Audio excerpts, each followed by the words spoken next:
হরে কৃষ্ণ। কেমন আছেন সবাই?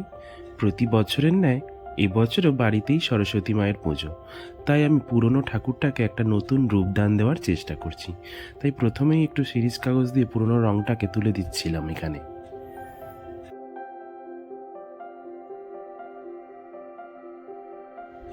এইবার এখানে সাদা রং দিয়ে এক কোট করে দিচ্ছিলাম। প্রতি বছরই নতুন ঠাকুর বাড়িতে নিয়ে আসি, কিন্তু এই বছর ভাবলাম পুরনো ঠাকুরটাকে একটা নতুন রূপদান দেওয়া যাক।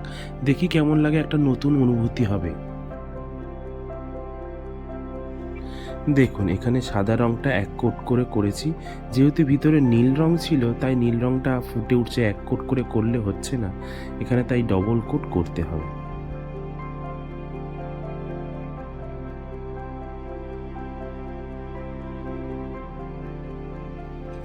দেখুন, এখানে ডবল কোট করার পরে এই রকম এসেছে। আর মাথার চুলটাকেও করে দিয়েছিলাম কালো রং। দেখুন তো কেমন লাগছে।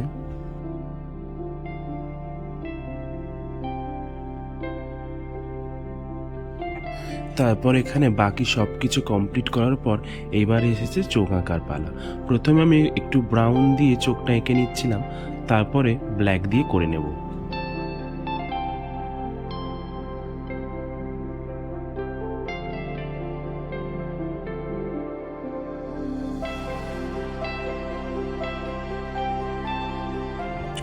ব্রাউন দিয়ে করার পর এবারে আমি কালো দিয়ে এখানে করে নিচ্ছিলাম চোখটা পুরো।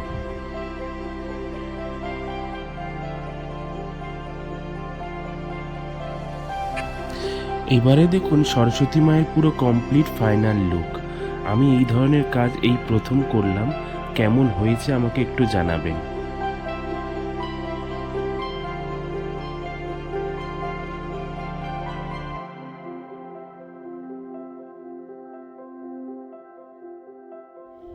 এরপর সরস্বতী মায়ের পুজোর ভ্লগে আপনাদের সাথে আবার দেখা হবে। ততক্ষণ আপনারা ভালো থাকবেন, সুস্থ থাকবেন। রাধে রাধে।